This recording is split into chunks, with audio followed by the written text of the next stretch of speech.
Hey, everybody.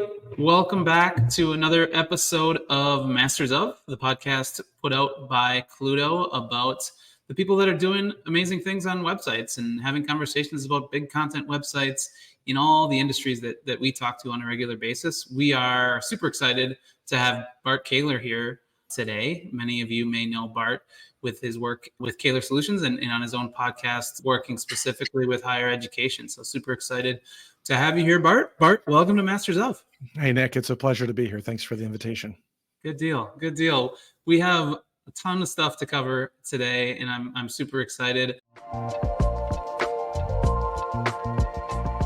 think for some of the folks that may not be super familiar with the work that you do and how you came into higher ed, would love to have just a brief intro of where'd you come from? How'd you get to this place? and where are we at? That's a great question. I backed into higher ed. I actually was a first generation college student, so I went to Anderson University and never thought that I would be able to get to college, and so ended up getting there, going there, having a great time. Worked in the admissions office as a student worker, and I had a graphic design major. And about 2 years after I graduated, I was starting my career. This was in 1994, and I opened my mouth to my boss at the time and said, "Hey, I think this whole World Wide Web information superhighway has some legs. We ought to look into it and figure out how designers and marketers ought to know about it." And he said, "Oh, it's a fad." And he assured me that I didn't need to worry about it. Well, then he went out and sold a website, and he came back a couple of weeks later and hit me on the back and said, "Hey, I sold one of those web things you want to do. I hope you're ready." I'm like, "I don't know how to do it." Yeah, well, and so we, long story short, figured it out, started doing websites in the mid 90s. Probably about 2 or 3 years after I'd started doing websites, I would do a lot of corporate work, did work with like NCR, and I was doing a lot of those types of websites. My alma mater, Anderson, called up and said, "Hey, we see you're doing these websites. We think that might be something that schools and colleges ought to do. Could you help us out?" And so that was my very first higher education website in 1998, 1999. It got picked up by the Chronicle because there was only a handful of schools at that time that were using this new technology to recruit students. So the U.S. News and World Report magazine picked it up in the fall of 20,000, and our phone started ringing. And so I was doing a lot of work for big brands like Motorola and RCA, and did their websites and things like that. But then I was also starting to do colleges, universities, University of Notre Dame, Mendoza Business School. It just started kind of happening. And so from that, I just really started to fall in love with higher education. I got a lot more excitement out of helping sell a school than selling the next cell phone or television. And so about 15 years ago, I decided to go out on my own, leave my partners. I was a partner in another agency, and I wanted to focus entirely on higher education. So that was the genesis of Caylor Solutions in 2011. Wow, that's quite an origin story. And those of us that are old enough remember those days of like, is this internet thing real? Our websites, do we really need them? It's just fascinating to think about how far we've come and where we are today and where we're going even. Yeah. So I know you recently put out a book too. Sometimes on podcasts, people save the plugs till the end, but would love to hear kind of how the book came about and any plugs where people can find it too.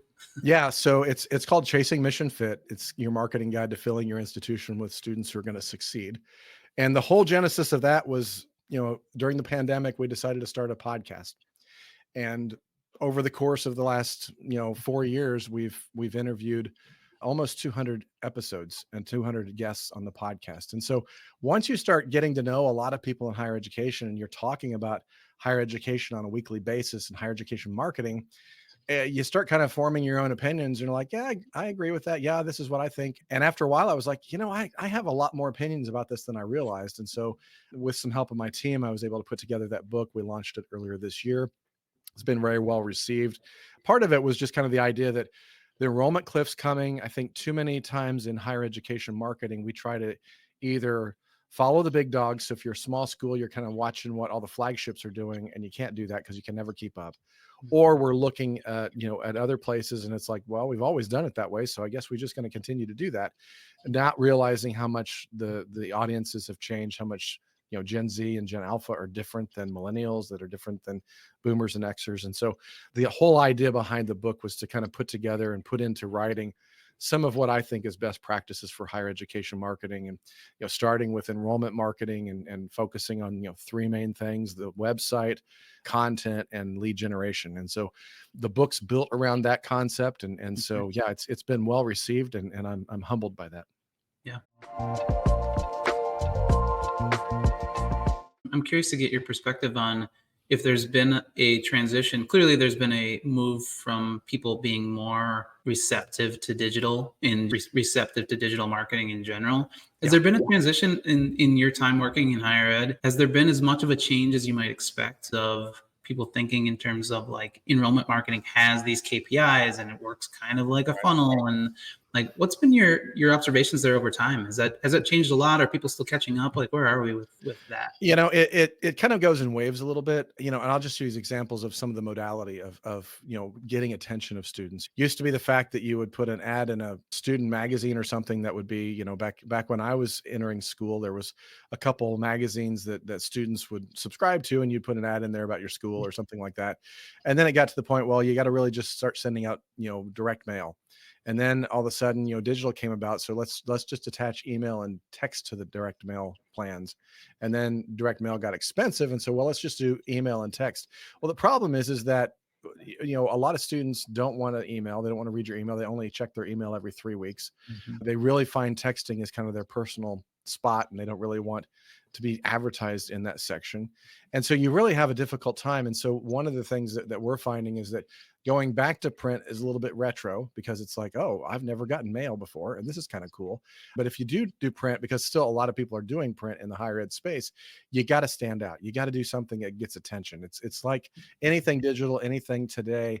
There's such a fragmentation of attention in our world today, because I mean, the amount of ability for anybody to fill their time, because they've got the world in their pocket, they can go and just scroll and do anything without ever really getting that attention broken. And so you've got to figure out ways to stop the scroll, to stop somebody, to do a double take, to get people to notice you.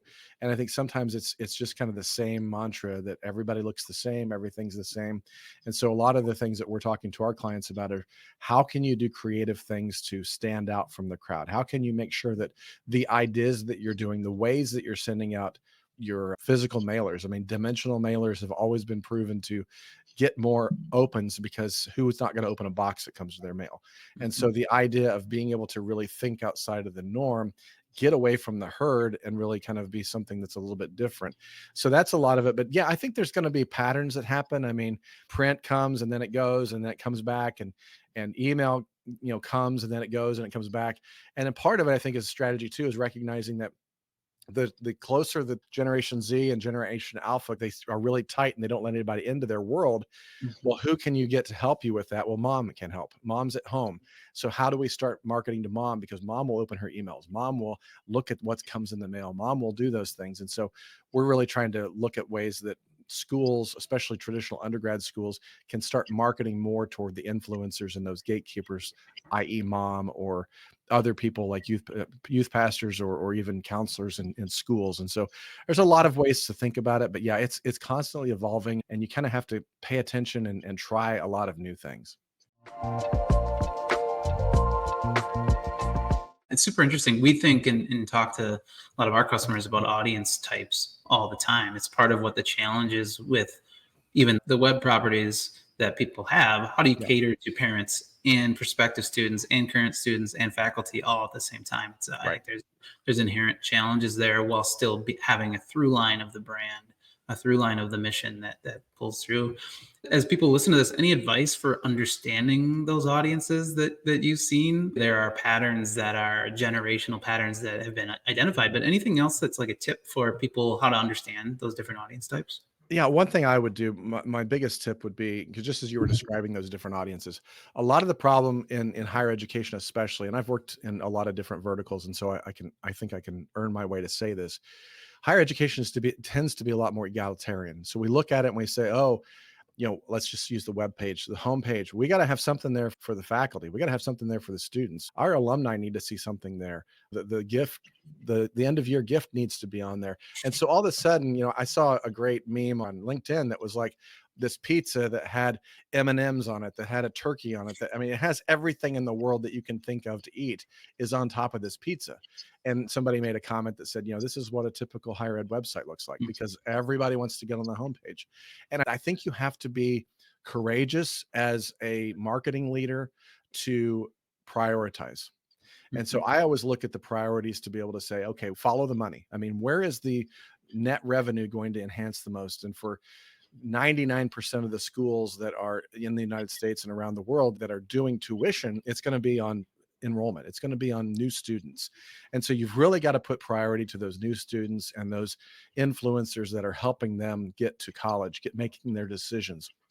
And then I think after that, you can look at, okay, where's the next revenue line?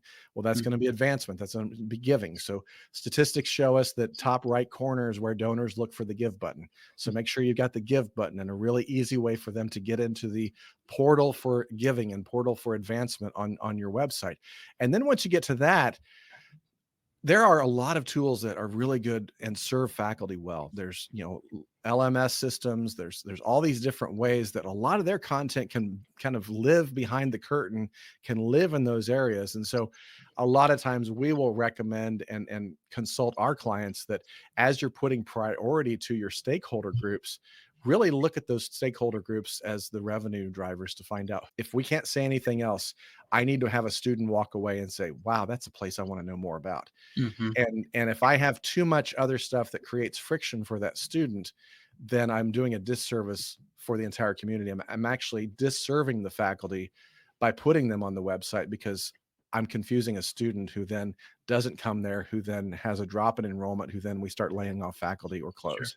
Sure. And so I try to get down just to brass tacks and say, we've got to make some hard decisions. And being courageous about that is probably one of the key things that we all need to do.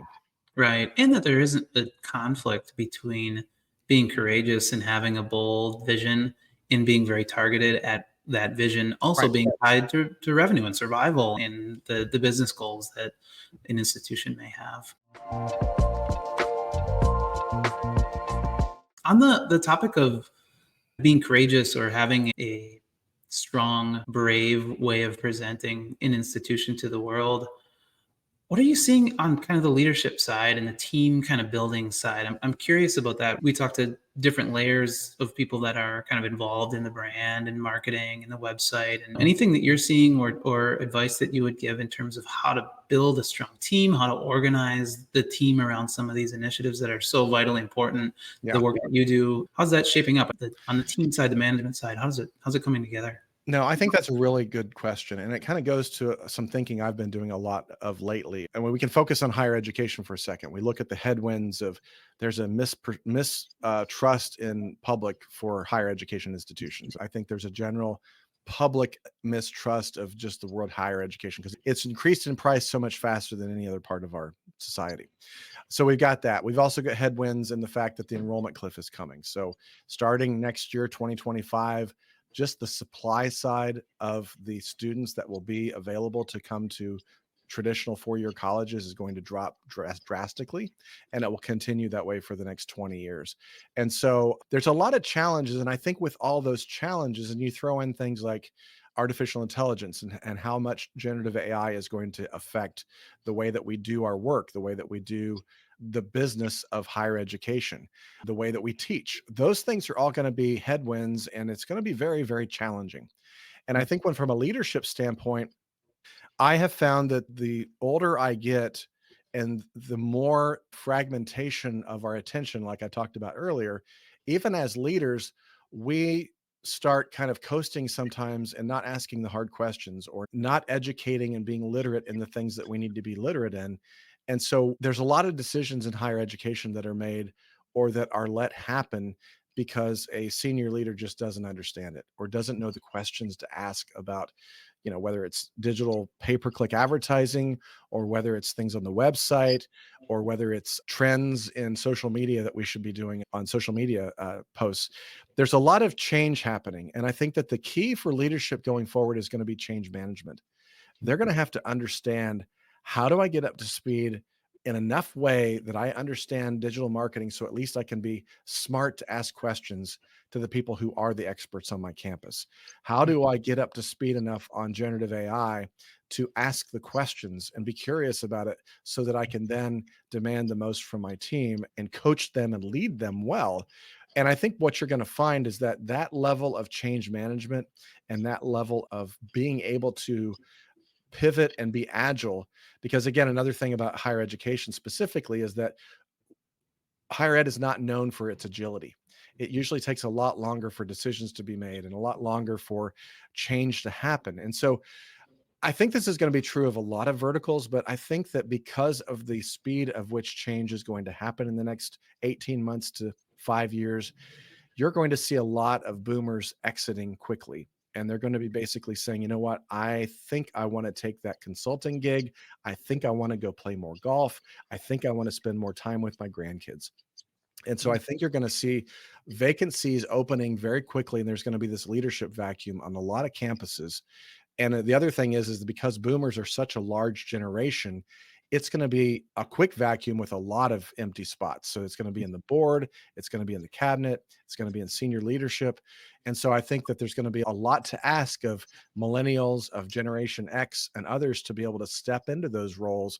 And that's where I'm saying that those leaders have to be courageous. They have to be willing to learn. They have to be willing to put their egos down and say, I don't understand this, but I need to understand it enough to be able to challenge you and ask questions of your decisions. That's going to be a really challenging leadership play. And I think that as we think about that and as we prepare for that, I think that's where a lot of people need to kind of focus their efforts. Reflecting on a little bit of what you're saying too, we were at an event in Philadelphia earlier this year. It was a higher education marketing event. And one of the sessions was actually a group of high school students on stage giving advice to these marketing people, like Oh, people yeah. that were going through the process of choosing what path they were going to take, community college or trade school or college university path. And it was so fascinating to see. It was basically like scolding. It was like, you're missing it, you've missed the mark. And I think it was a big ego check. And it is an important thing. I mean, marketing and the channels that are available and the behaviors of people, real people, especially people that are younger, change so fast that Yeah. to assume that you know all of the patterns, I think, is a mistake and is a real ego blow sometimes when you realize how much you don't know, but is an important one to recognize without a doubt. Yeah. I mentioned in my book the whole notion that I've been in so many board meetings where they'll be like, Bart, we're the best kept secret in the world. We need to get Yeah. more billboards out there. I'm like, "Ah, how many times have you seen a kid ride in the car with you looking out the window, looking at billboards? They're looking at their phone." Right. And so, the idea of making sure that we understand who our end market is and asking them how they would like to be engaged with. And I mean, I love the idea that they did that at a conference. I Yeah. would like to challenge anybody who's listening to this podcast to go and ask your students. I mean, you've got a whole focus group of an entire campus full of people that are willing to give you advice if you simply ask them. And Mhm. so, I remember Mary Barr, who used to be at Ball State, she was the CMO there. And she said at the end of orientation every fall, I would grab 10 students and say, "Hey, I've got some pizza over here. You guys sit down with me and talk." And I would just ask them, what was the most effective way that we communicated with you? What could we do better? What would you prefer to see differently? And she would just spend an hour with them. And she said that was the most valuable hour of time that I had the entire year. And it Mhm. cost me 2 pizzas. And so it's stuff like that that I think that sometimes we don't think about how easy it might be, but we also have to be willing to be humble to ask the questions and not think that we know it all. Yeah, absolutely. Absolutely. And I think that applies in higher education and well beyond that too, making sure you stay in tune with who the real customer is at the end of the day. Um, Exactly. AI. I Yeah. saw something you put out recently, an AI generated kind of campus tour, which I thought was really, really fascinating. What are you seeing out there? You talk to your customers and clients and people in the space all the time. What's the vibe? Are we in a hype cycle that's a bubble that's going to burst? Is it here to stay? Gen AI, AI in the background on the analytics side. But what are Yeah. you seeing? What are you hearing? What's your viewpoint right now? It's going to change every aspect of our lives, whether you like it or not. And so we are doing a lot of generative AI master class training for entire marketing teams. I mean, we're working with some R1 institutions where they're bringing 30 people from their marketing team or 50 people from the marketing team, that large of a group. And everybody who's listening to this, I know that whether you're at a business or organization or higher education institution, you've got people who are the early adopters that are excited. They've got their Chat GPT plus license and they're out there doing all kinds of stuff and they're the evangelists. Then on the other end of the spectrum, you've got Mr. Grumpy who's sitting in the corner saying, I'm not going to do this and before I die, don't ask me to do it. And the problem is that we need to fall somewhere in between that spectrum and we need to really get everybody up and have them literate quickly. Not only because we need to use the tools and the enhanced efficiencies that come with that and the abilities to come with that, but I saw a recent video from Seth Godin. He's a master marketer and author. I love the way he put it. He said, if your job requires you to compete against generative artificial intelligence, you're going to lose. That's not a good place to be. But if you can enhance your job by using artificial intelligence as a tool that allows you to get rid of the chores and focus on the things that are the most important, that can help you. And that can be a really powerful thing. So I've really been trying to encourage people to look at this and it's not going to take your job. It's not going to replace you, but how can you use generative AI to do what you do better? I liken it to the movie Iron Man. So Tony Stark, who's the main character, he can throw a decent punch. He can run. He's pretty fit. But when he climbs inside that piece of technology of his Iron Man suit, man, it's exponential what he can do. He almost has superpowers. And that's the way I look at utilizing generative AI. I'm a decent designer. I'm a decent writer. I'm a decent, whatever you want to say. But as soon as I start using these tools of AI, now all of a sudden it's a superpower. I can generate illustrations that maybe would have taken me a lot longer to do. I can generate photography that would have taken longer. I can generate ideas. I can generate content. I can do all kinds of things. And even to the point of starting to use it creatively to say, I need to figure out how to get an optimized campus tour for my campus and using it collaborative, almost like it's a smart intern to say, hey, I want you to take this campus map. I want you to take our brand guidelines, our messaging, and I want you to sit down with all of it. And I want you to figure out what is the best way for us to get around the campus and what kind of script should we write. And I want it to only be 35 minutes. Well, an intern could go do that possibly for you. It might take a couple weeks, but with something like Chat GPT and the illustration that you saw, I think I did it in 2 minutes. And so the idea that you can use these tools in these multimodal ways to solve problems that you might just be working on, just thinking you don't know that you could solve those problems. And so when we're doing these master classes, we're finding that the first half of the master class, the first 3 hours is getting everybody on the same page to understand what LLMs are and what they're not. And then the last 3 hours is like real use case scenarios. And that example you saw was from a master class where somebody came and said, hey, we need to redo our campus tour. How could we use Chat GPT for that? And so that's what came out of that, is us working on that together. And so that's one of the things of just trying it out and playing with it and learning it and understanding it more is what I'm really trying to help people understand. It is interesting. Somebody used the analogy at one point that generative AI was the equivalent of 1,000 interns working on something. Like you can put them all to work all at once. They go really fast. They go faster than a single intern would. But to me, what's developed is we think about a group of really talented interns that happen to have video editing skills, or they have illustration skills, animation skills, copywriting skills, all of these things that are actually well beyond an entry level person with little experience. They're picking up on the experiences of others. So I think there's an analogy that is evolving for sure. I think some of the video capabilities, how far they've come even in the past 3 to 6 months, are really, really stunning.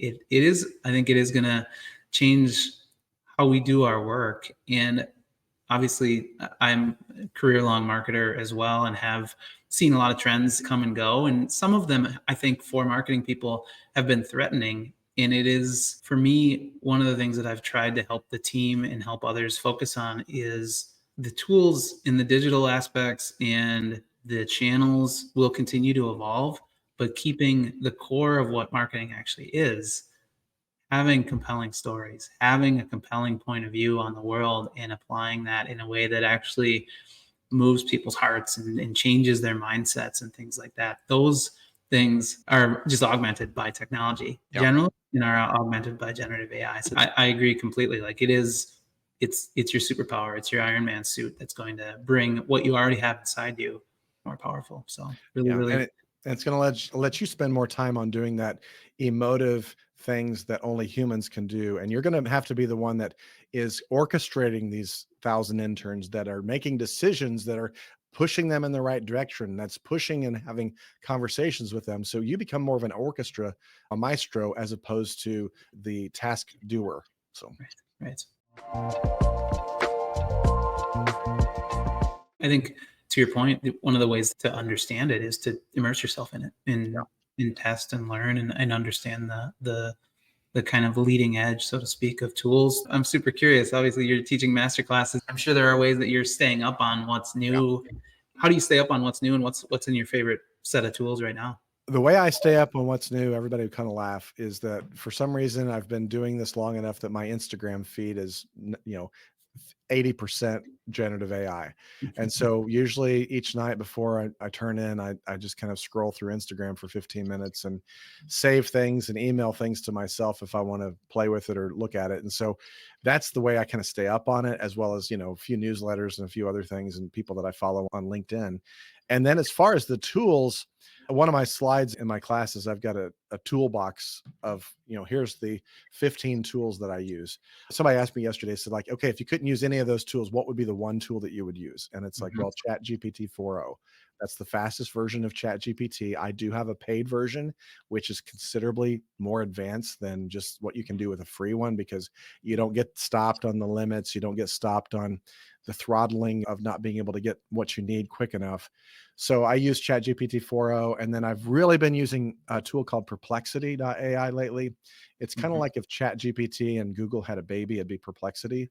And so I can chat with it like chat, but instead of hallucinating, if I ask it a question about, how far does the average graduate student live from the campus center, even if they're online, it will actually come back and give me that answer, but it footnotes all of the white papers, articles, research that it found in those 3 seconds. So I like using those two together. And then I use Claude.ai as just kind of a fact check against ChatGPT sometimes. So if I get something with ChatGPT and I don't quite like the way it looks, I'll throw the same prompt into Claude to see something different. So those are kind of my three go-tos. And then for imagery, I typically go to Midjourney. They just today dropped the fact that you don't have to go into Discord now. It used to be kind of this pain to go into Discord and do all this stuff. Well, today they made it so it's all browser based. And so you just log into a browser page and you just start typing and you see your images. So it's a Mhm. whole lot easier to use. It's great. And then for video, I've been kind of playing back and forth between Runway and Luma Labs. And so as of today, what I've Yeah. been playing with, it's It's going to change in about 3 weeks. So funny how it changes so fast. I know Luma just came out with some new stuff that was just amazing, like a big, big step forward. So we'll see. By the time this is live to the world, it'll be changed all over again. It's good tips, and it highlights a little bit of what you said around the different use cases. You're using Perplexity for this type of thing, as opposed to a traditional Google search might get you right. an answer that's good enough for a different thing. We think about that a lot in terms of the experiences on websites, the questions people have, the mission that they're on, that the person's on the website trying to achieve, trying to get a job done. What types of experiences are going to benefit them the most and are going to get that job done in the best way? So super, super interesting. We certainly hear and we talk to our customers about enrollment cliff and short and limited attention spans and different behaviors that we're trying to tap into. So there's plenty of things that are challenging, puzzles that we're trying to solve. What are some bright spots, like on the higher education side? Anybody that's doing an amazing job that you've noticed, maybe they're a client of yours, maybe not, but like some institution or some tactic or some approach, some strategy that's really stood out to you in terms of a bright spot lately? Yeah, I do a lot of work with even just some micro colleges. So these are colleges that have 500 or less students. And when I first started working with them, I had a friend who said, "Oh, you need to talk to some of those micro colleges." And I was like, "Well, are they really worth it? What? I don't know." And he's like, "Yeah." He said they've got some budgets, they can do some things, but the thing that I like is the fact that they will make decisions quickly. And so I have been so proud of some of the smaller colleges that I've worked with. So I'm working with this school in Memphis, Tennessee. It's Mid-South Christian College. And there's a new young president named Nick Griffin. And the thing I really love about working with Nick is that we just work on ideas. I meet with him once a month. He tells me some challenges they're dealing with, and we just come up with ideas. Some of the ideas include using AI for things. Some of them use ideas from my Chasing Mission Fit book, but we just come up with these ideas. And he goes and he implements those ideas because he's like, you know what? I'm small enough. I can do this. I can go get this done. And so he has a team of folks where he's just implementing these crazy ideas that I might have that, it's like I show him how we can do it with very little investment using AI or very little investment using this. And so the fact that he's just going out and getting those done and they're seeing an impact in their enrollment, they're seeing an impact in the way that they're engaging with their donors. It's things like that, that it's the schools that are willing to be nimble, that are willing to be agile, that are willing to be able to take a risk on something that is not the typical. I've got another small college down in Corpus Christi, Texas. It's called Stark Christian College and Seminary. They cater toward a faith-based audience. And so most of their students are going to be adult students, and they're going to be in the local churches. And so the strategy there was, how can we get into the local churches? Like, well, we usually call and see if we can just set up a table in the lobby on Sunday, but a lot of people say no. It's like, well, it's because you don't have a relationship. And so the idea in that one was, let's start a podcast to build relationships, because I don't care if there's 3 people listening to podcasts, it's more important to build a relationship. And instead of asking them, can we come to the church and put up a booth, and instead we're going to ask the pastor to come on and talk about their passion of why they started in ministry. Hmm. And then all of a sudden we give them a platform to talk. They love to talk because that's part of their profession, and they have a chance to share their heart and their passion. And through that, through the interview, through a post follow-up, it gives the school and the president an opportunity to build the relationships. And they've been doing that for about a year now, and they've done a monthly podcast, and they have 12 to 16 new relationships that are generating new leads from students who are at the churches because they're hearing about it from the main gatekeeper of that congregation. And so it's using kind of out of the box ideas, guerrilla type marketing, to really start to move the needle. And I think that's one thing that I like about working with some of the smaller schools, is that you don't have the bureaucracy, or you don't have we've never done it that way, or there's a lot of red tape with the bigger schools that you get to. And I say that respectfully. I mean, I know it's different, but I think that sometimes, and I encourage people who might have a small business to think outside the box, and then be willing to just be agile enough to try things. And you're going to fail forward on some things, but you're going to hit gold sometimes, and it's going to make a big difference. Right. Yeah. There's definitely a certain bravery in that, for sure. And that seems to be a common theme, like getting a deep understanding of what you're trying to do and the audience that you're trying to serve, and being brave and taking some chances and putting yourself out there. It seems like a good set of themes, for sure. This has been really, really good. I know we're about up on the time that we set aside today. I know we could go a lot longer, but I guess one maybe closing question: who would you want to see on a podcast like this? Like, is there a set of people or people that you would tune into? I always listen to anything that I hear my friend Jamie Hunt do, or Brian Piper. Those are a couple of people that I really consider with AI experts. I love hearing them. One of my favorite CMOs in higher education is Ethan Braden down at Texas A&M. He's become a friend, and I love hearing him. He is a courageous individual and does move things and makes a difference. And so any of those guys, I love hearing. And then sometimes I just like kind of listening to my authors, the people who are writing books that are making a difference for other people. And so anybody like Seth Godin or Jay Baer or Guy Kawasaki, those are some of my favorite. Gary Vee, those are guys that I really like to listen to as well. Yeah, absolutely. Well, Bart, thanks so much for being a part of this. We'll leave it there with some recommendations in the show notes. We'll provide some links out to Bart's other content in the book and all that good stuff. It's been really good chatting with you and great perspective. So I appreciate you being here, and we'll talk to you again soon. Thanks, Nick. It's been my pleasure. Okay. Thank you all. Take care. Bye.